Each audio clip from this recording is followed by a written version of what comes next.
Kembali lagi bersama kami di Front Talk Show. Masih bersama dengan Habib Ali. Melanjutkan tadi Beb, diskusi Beb. Ini kita beranjak kepada bencana kemanusiaan. Ya, ini banyak bencana peperangan kah, konflik sosial kah yang selama ini Hilmi sudah turun. Termasuk salah satu di antaranya yang menarik sebenarnya adalah bencana di Mesuji Beb. Boleh antum ceritakan? Yang Mesuji ini bagaimana? Mesuji, singkat cerita, kita dapat laporan ada satu clash antar kelompok lah. Dan waktu itu cukup mengerikan karena ada korban dan lain sebagainya. Akhirnya kita putuskan rapat untuk membantu Mesuji. Waktu itu kalau nggak salah bersama Mercy. Akhirnya yang berangkat itu Habib Anggawi. Iya, berangkat. Habib Sahab, ya. Kita berangkat ke sana, kita buka posko, kita buka tenda, kita pasang bendera FPI waktu itu. Keberadaan kita di sana satu, bagaimana berusaha untuk memediasi antar satu kelompok dengan kelompok yang lain. Dan memang itu menarik. Dari sinilah bisa pemirsa juga tahu bahwasannya FPI ini tidak pernah men-skat-skat atau menghususkan dalam kemanusiaan itu kepada agama tertentu, etnis tertentu, dan lain sebagainya, tidak pernah ada. Jadi ketika turun menolong pun juga non-muslim pun juga kebagian? Tidak. Itu amanat. Itu amanat imam besar kita, Habib Muhammad Rizik Syihab. Bergerak kemanusiaan tidak lagi boleh melihat siapa dia, agama apa dia, etnis apa dia, mazhab apa dia. Apapun tidak boleh ada lagi. Murni kemanusiaan.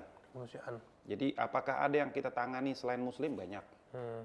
Termasuk kasus Mesuji, bagaimana saudara-saudara kita yang dari Bali, dia datang, kita bikin perlindungan, dia datang ke Petamburan, dia terjadi dialog, apa kemauan dia. Justru mereka sebenarnya yang Iya, kita undang. Awal. Iya. Pokoknya saya berusaha bagaimana caranya orang tidak meminta kepada kita, kita maju.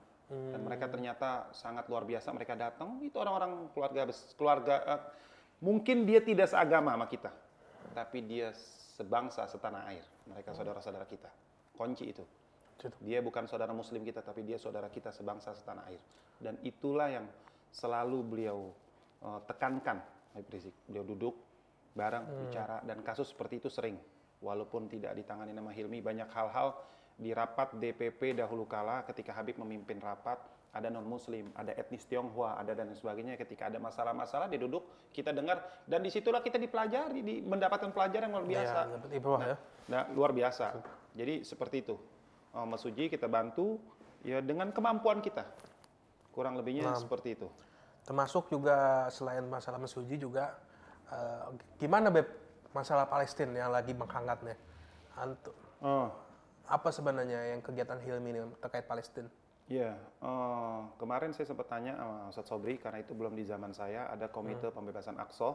Ternyata Habib Rizik membuat satu perkumpulan beberapa ormas Islam. Yang concern ke masalah Palestina? Khusus Palestina. Ternyata itu 2 atau 3 tahun setelah FPI muncul. Bayangkan organisasi yang baru muncul, belum dikenal dan lain sebagainya, sudah masuk dan fokus juga dengan urusan kemanusiaan di luar Indonesia. Menurut saya menarik. Dan waktu itu saya belum ada, dan waktu itu ditunjuklah Ustadz Sobri. Dan waktu itu ada almarhum Bapak Sumargono, juga ada hadir Pak Ustadz Ferry Nur dari Kispa, ada Ustadz Ja'far Umar Talib, dan beberapa lain sebagainya. Dan di situ lagi bisa menarik ketika sebagian orang berpikir, kenapa sih kita harus duduk sama fulan.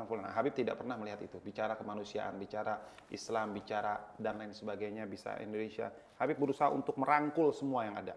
Tidak melihat siapa mereka. Mungkin dalam satu sisi lain, ada saudara kita muslim berbeda dalam pandangan, dia menganggap dalam ritual kita, tahlil dan lain sebagainya, itu bukan bagian dari Islam. Untuk urusan itu kita berbeda, tapi urusan lain kita sama dan kita kumpul lagi. Dan Habib lebih banyak suka mencari kesamaannya, termasuk kepada non-muslim. Kurang lebihnya seperti itu. Jadi Palestina kalau ingin tahu lebih jauh, yang lebih layak bicara Ustadz Sobri. Ya, karena beliau turun langsung. Tapi kami beritakan juga kepada pemirsa yang selama ini membantu kita, kemanusiaan terakhir Palestina, ya ikut kita ikut kurban kemarin 2017 nih. 2017 nih. Ya, kita ikut kurban Palestina. Tiap tahun kita membantu. Jadi kita bekerja sama dengan beberapa NGO. Dan yang terutama NGO yang kita bekerja sama cukup besar, Mercy.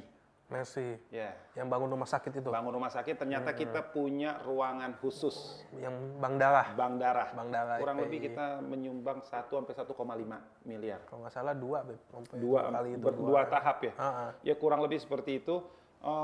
Karena memang Palestina keputusannya kalau imam besar kita seperti khutbah beliau katakan kemarin harus bebas, harus merdeka, wajib merdeka. Ya, wajib merdeka. Nah. Itu bicara Palestina. Tapi negara lain adakah?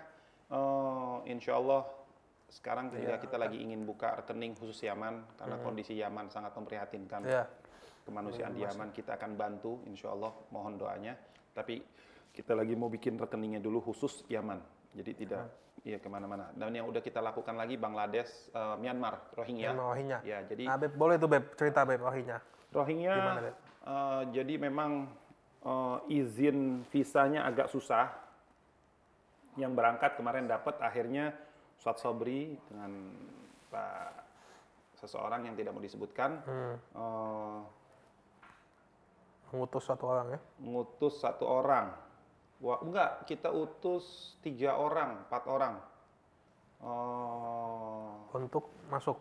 Masuk, ya, ke Bangladesh. Dan ternyata sampai detik ini, Bangladesh itu kita membangun shelter. Jadi mereka kalau datang, mereka nggak punya tempat, kita bangun. Dan yang udah dilakukan sama kita di sana, kita bangun masjid, sementara, madrasah, penyiapan air, yang masih manual. Iya. Ya. Dan sekarang shelter. Shelter itu sampai detik ini mungkin udah ratusan yang kita bangun, tahap 2. Dan di sisi lain kita juga sudah masuk ke Myanmar. Ke Myanmarnya? Myanmarnya kita Rakhinenya? masuk. Beberapa perkampungan. Oh, perkampungan. Ya. Kita masuk. Dan udah kita bantu tahap pertama. Dan udah berjalan lagi insya Allah tahap kedua. Tapi saya tidak bisa bicara panjang lebar karena memang yang muslimnya dibantu situ ya? Muslim dan non-muslim. Non-muslim juga? Non-muslim. Ya, jadi ada insya Allah ada perkampungan Buddha yang saya dengar. Mereka izin, mereka nanya, Bib ini ada perkampungan Buddha yang juga butuh bantuan, gimana? Saya putuskan untuk dibantu. Dan ternyata saya takut agak salah, saya bertanya kepada imam besar 3 minggu atau sebulan lalu waktu saya umroh, kata imam wajib bantu selama dia membutuhkan. Dan juga itu juga memberikan dakwah bahwasanya kita nih sebenarnya muslim tidak ada masalah dengan antum, semua orang-orang Buddha, kurang lebih seperti itu. Nah, Beb, selain itu kan yang insiden-insiden bencana-bencana itu tadi. Nah, selain yang itu, Beb, yang rutin nih, kegiatan-kegiatan Hilmi yang seputar masalah kesehatan, kemanusiaan, bantuan-bantuan sosial itu apa aja, Beb? Ya kalau Jakarta udah pastilah seperti banjir, kita selalu turun, bahkan Habib Rizik pun pernah turun. Dan iya. itu sampai segini. saya malunya karena waktu itu saya di posko, saya nggak paham Habib datang, ternyata dia datang langsung, kalau bahasa Jakarta ngerobok ya, langsung. Dan memang itu jiwa beliau seperti itu. Dan laskar-laskar juga asik, kita dapat bantuan kapal